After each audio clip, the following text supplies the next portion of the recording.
Hace años me acuerdo que estaba escuchando una prédica, estoy hablando hace años, y uno se estaba burlando de lo que estoy predicando.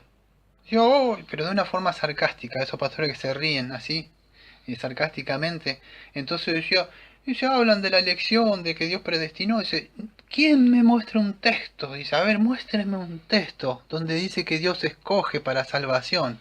Dios escogió a Israel por algo, Dios escogió para esto, pero no habla nunca para salvación. Dios no escoge, Dios respeta tu libre albedrío. Y en mi mente, me acuerdo que en ese momento, claro, nadie se levantó, porque ¿qué se va a levantar de su congregación si no nos instruye en eso? No nos enseña. Me vino segunda Tesalonicenses 2:13 en ese momento, me acuerdo, que dice así, escogidos para salvación. Ahí tiene el texto. Dios escoge para salvación. No se olvide nunca, segunda Tesalonicenses 2:13. Escogido para salvación. 2, 1, 3. En vez de decir 1, 1, 2, 3, es 2, 1, 3. Escogidos para salvación. Dice así, fíjese. Pero nosotros debemos dar siempre gracias. Ahí en la Biblia dice escogido para salvación. Yo voy a leer cómo está ahí. Pero nosotros debemos dar siempre gracias a Dios respecto a vosotros, hermanos, amados por el Señor, de que Dios haya escogido desde el principio para salvación, mediante la santificación por el Espíritu, la fe y la verdad. Tiene una Biblia de Reina Valera, no sé, hay un pequeño subtítulo que dice escogido para salvación. Pero el texto dice que fuimos escogidos por el Señor. Nos haya escogido desde el principio, ahí de lo que estamos hablando, para salvación. ¿Mediante qué? La santificación, mediante apartarnos por el Espíritu. ¿En qué? ¿En qué? En la fe, en creer. ¿En creer qué? En la verdad, creer en el Evangelio. Ahí tienen todo. Ahí está el Evangelio. Entonces, voy a hablar un poquito de lo que me quedan de los labones de la salvación o la cadena dorada de la redención, si quieren decirle, quieren llamarla así. Un poco de la justificación. Si tienen su confesión van a ver eso. Yo voy a tocar a grandes rasgos, lo digo, no voy a hablar. Entonces, la Biblia dice que a quienes Dios llama eficazmente. ¿Dónde eficazmente? A aquellos que llamó, dice el texto que estamos viendo. Entonces, llama así Dios. Estoy llamando a la puerta de tu corazón. ¿Me dejarías entrar, tomar una decisión por ti? No, ese no es Jesucristo. Ese es un Dios falso.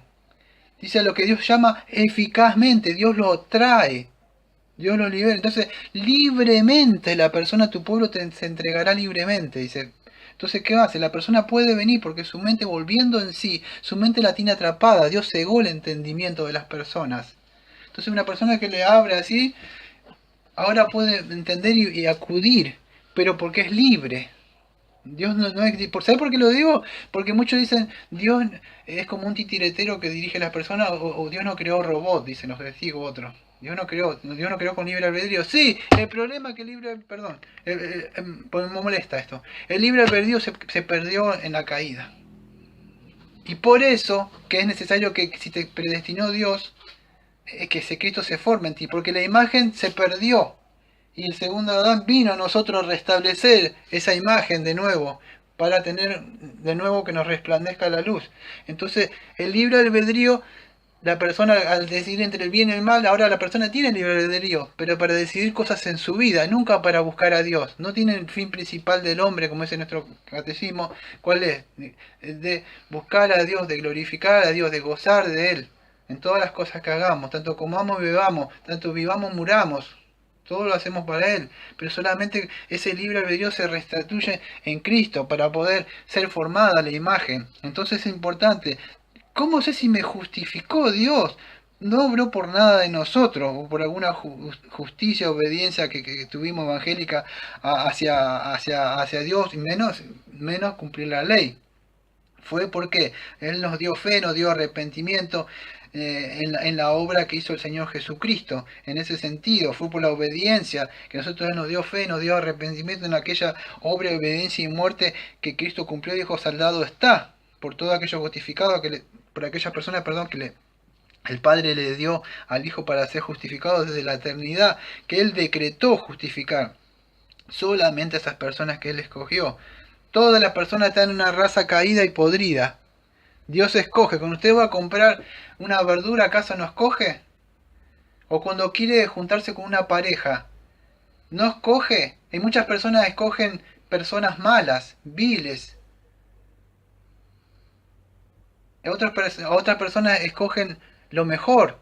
Dice, este es lo mejorcito. ¿Sabe que lo que escoge Dios? Lo vil del mundo. Aquello que todos han despreciado. Que no tienen, ¿cuántos ustedes tienen conocimiento? ¿Cuántos se puede jactar algo?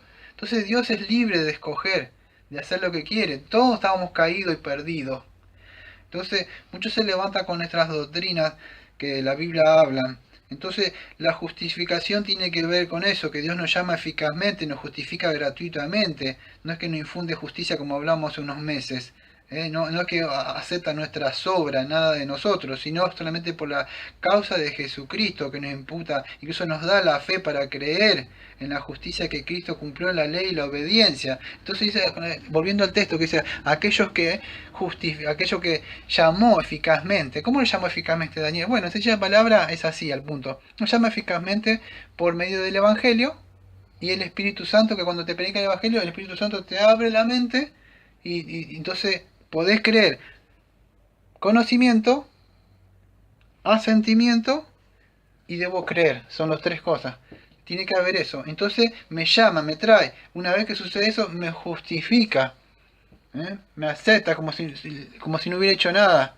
Estoy libre. Ya lo vimos todo esto. Estoy haciendo un pequeño repaso a grandes rasgos. Ahora la santificación no está, Daniel. Sí, ya lo vimos. Cristo tiene que ser formado en ti. ¿Está pasando eso? Tiene que ver con una relación, que hablamos de preconocimiento. 2 Timoteo 2, versículo 19. Pero el fundamento de Dios está firme, teniendo este sello. Hoy vuelvo de nuevo. Conoce el Señor a los suyos. Acuérdese que conocer significaba tener relación. Nunca os conocí. ¿El Señor te conoce? Dice, teniendo firme este sello. ¿Cuál es? ¿Cómo sé si el Señor me escogió? ¿Cómo sé si el Señor me conoce? Teniendo este sello. Conoce el Señor a los suyos. Y ahí viene. Y apártese de iniquidad todo el que invoca el nombre del Señor. ¿Vas a invocar el nombre del Señor con tu boca? Yo conozco al Señor, yo conozco a Jesucristo. Bueno, el Señor dice, ¿vas a tocar mi nombre con tu boca? Apártate de iniquidad antes de soltar. No tomes el nombre, mi nombre en vano. No te atrevas a tomar el nombre en vano. Conoce el Señor a su suyo. Tiene una relación con ellos.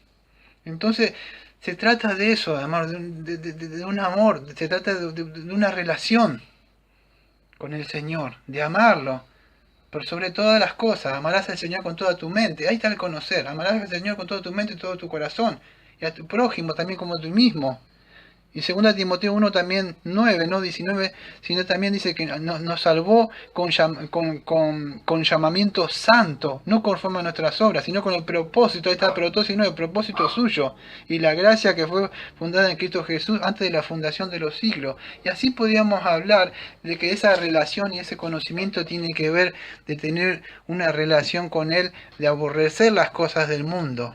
Yo debo aborrecer las otras cosas y tratar de tener una relación, de amarle a Él, así como porque si Él me amó, de verdad, yo sé que Él me amó, entonces yo me voy a apartar y tener la santificación, es que Cristo se sea formado.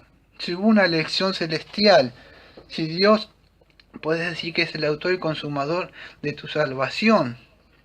Entonces, si fuiste predestinado, si acudiste al llamado, ¿cómo sé si fue justificado? Bueno, todo eso es lo que estamos viendo. Acuérdense, ¿fui justificado? ¿Cómo sé si fui justificado? Porque vuelvo a hacer un repaso que hemos hecho todos estos meses. Sin santidad, sin santificación, no es justificación. Sin justificación, no es santificación. Ellas van de la mano así caminando, están casadas, están juntas. 1 Corintios 30 dice que Él nos justificó y nos santificó. Entonces es importante tener estas doctrinas. A mí me da pena todas las cosas que se predican el día de hoy. Y no se crean que soy, así Daniel es el mejor predicador. Lo hago porque no veo otro. No veo hombres que se levantan. Entonces, no puede ser que muchas de estas cosas incluso se están reduciendo. Pablo mismo tenía casi 30 años en el Evangelio y en Filipenses 3, casi 30 años. Y él dice, prosigo a la meta, al premio del supremo llamamiento, el llamamiento de Dios que me había hecho. Y dice, ¿a dónde? En Cristo Jesús. Lo dijo con casi más de 30 años, no lo había conseguido, todavía sigo, dice. Porque Cristo debe ser formado. Hermano, dijo en el versículo anterior, en el 13, yo mismo no pretendo haberlo alcanzado, Pero una cosa sí hago, olvidando ciertamente, las otras cosas persigo para adelante, dice, sigo despojándome de lo que queda atrás, extendiéndome hacia adelante. En Efesios 4:13, el mismo Pablo dice, hasta que todos lleguemos a la unidad de la fe y del conocimiento del Hijo de Dios, a un varón perfecto, a la medida de la estatura, la plenitud de Cristo. Debe Cristo ser formado, debemos alcanzar la altura, la plenitud, no podemos quedarnos siempre ahí. Colosenses 1:28, a quien anunciamos amonestando a todo hombre y enseñando a todo hombre en toda sabiduría, a fin de presentar perfecto en Cristo Jesús a todo hombre. Cristo crea. Debemos alcanzar esa madurez espiritual. Cuando habla de perfección, habla de madurez. Debemos alcanzar. Es verdad, algunos tienen 1 año, tienen 2, 3, otros tienen 10. Pero tiene que haber un grado de madurez. Se tiene que notar. En Filipenses 3, 20 y 21 también dice, más nuestra ciudadanía está en los cielos, en donde también esperamos al Salvador, al Señor Jesucristo, en el cual transformándonos el cuerpo de la humillación nuestro para que sea semejante al cuerpo de la gloria suya por el poder el cual puede también sujetar en él todas las cosas. Y en 2 de Timoteo, ustedes saben, versículo 3, versículo 16 al 17, dice así, toda la escritura es inspirada por Dios, útil para enseñar, para redarguir, para corregir, para instruir en justicia. ¿Para qué todo esto? A fin de que el hombre de Dios sea perfecto, enteramente preparado para todas buenas obras. Debemos alcanzar esa madurez. Debemos alcanzar esa madurez. No importa si los demás dicen, ya no sos como antes, no te reí, eso es excelente, eso es buenísimo para mí, porque no estamos llamados a conformar al hombre. Voy a hablar un poco de la santificación. Nuestra confesión dice capítulo 3 así, que aquellos que están unidos a Cristo fueron llamados eficazmente, lo que ya vimos realmente, y fueron regenerados. Ahora sí, fuiste llamado, fuiste santificado y tenés un corazón. Santificado significa que fuiste apartado. Dios te empieza a apartar de situaciones, de personas, de lugares, de trabajo. Te empieza, mío, dice el Señor, mío, mío. Es celoso el Señor. Entonces empieza eso santificado. Entonces el mismo espíritu que mora dentro de nosotros es el que nos va dando la fuerza ya en Cristo Jesús, no por obra, sino que en Cristo, por la obra que hizo, empiezan a ser debilitadas y mortificadas. El pecado lamentablemente va a estar ahí. Son las malas noticias. Pero Él nos va a dar el poder para ir mortificándolo, para ir debilitándolo, porque ya, dice, creo que la palabra es catargeo, no me acuerdo, Él lo mató, nos dio el poder ahora para poder vencer eso. Entonces Dios nos ha regenerado y en eso vamos a decir, esa gracia que nos va dando por el Espíritu Santo, nos va dando eso, lo que se llama el temor de Dios. El principio de la sabiduría es el temor de Dios. Entonces, ¿qué va a hacer? Si fui llamado, ¿cómo sé si fue santificado? Porque me da esa gracia que ya en Cristo, o sea, esa justificación que me da y el poder ahora para andar en el Espíritu, pues nos va perfeccionando en esa santidad. En ese momento, no sé si le pasan a ustedes como a mí, pero ¿cómo sabes si tenés temor? Pues la santidad tiene que ver con el temor. ¿Por qué? Yo le voy a decir por qué. Porque si vos vas a ver que todo el momento él está así. ¿Sentís eso todo el día? Que vas a hacer algo y sentís que... No que lo que va a pasar con el otro, sino que él está ahí. Todo el tiempo, el temor de Dios. La santidad tiene que ver con el temor, de que él está ahí, mirándote todo el tiempo. Está sentado, está mirando. Entonces, en ese sentido... Bueno, espero que se haya entendido un poco de todo lo que hablé, porque hablé un poco a grandes rasgos de lo que tenía que hablar. Tenía que hablar muchísimas cosas más, pero espero que se haya podido entender sobre lo que hablé, el propósito, la providencia, el gobierno providencial, estos 5 eslabones, el preconocimiento, la predestinación, el llamamiento, la justificación. Y bueno, la glorificación, lo que esperamos nosotros. ¿Qué es esperamos? En algún día nuestra esperanza de gloria, no sé si a ustedes le pasan o solamente me pasa a mí, pero mi meta no es ir al cielo. Yo siempre decía, tengo una meta, tengo un propósito. Esta semana mientras estudiaba, llegué a algo. Y mientras estaba estudiando, me lo anoté acá yo. Me frené un poco y anoté acá una frase. Y era así, yo me paré, me acuerdo, estaba ahí y dije, mi meta siempre era ir al cielo. Mi meta es ir al cielo, mi meta es, tengo un propósito, usted tiene propósito, pero después, pensando, dije, ¿cuál es mi meta? Porque si voy al cielo, como decía la predicadora antigua, y no está Cristo, ¿de qué me sirve? Entonces, ¿cuál es mi meta? Mi meta a partir de ahora es que Cristo sea formado en mí. Esa es mi meta. Que Cristo sea formado. Porque si yo fui predestinado, si yo, Sergio Daniel, fui predestinado, Cristo te tiene que formar en mí. Yo tengo que ver los frutos. Todo. ¿Y cómo puedo saber? Bueno, debo conocer de Cristo. ¿Cómo era Cristo?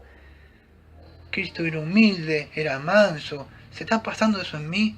Cristo se enojaba contra el pecado, contra los mercaderes. Cristo ayudaba a necesitados. Pasa eso. Él hablaba de su padre libremente, no tenía problema. No lo querían, era aborrecido por el mundo. ¿Está pasando eso con nosotros? ¿Cristo se está haciendo formado en nosotros? Porque para eso fuimos predestinados. Para que Cristo sea formado en nosotros. No me dio tiempo de hablar, pero yo quería cantar un himno, pero ya se me acabó el tiempo, que se llamaba el himno, no me dio tiempo, del amor divino. Pero vamos a cerrar. Amado Padre, le agradecemos, Señor, porque hoy pudimos aprender de su providencia, de su llamamiento eficaz, de la santidad, de la providencia divina, Señor, de la justificación, de la santificación y el decreto eterno, Señor. Le agradecemos todo en Cristo Jesús. Como siempre decimos, amén. Amén.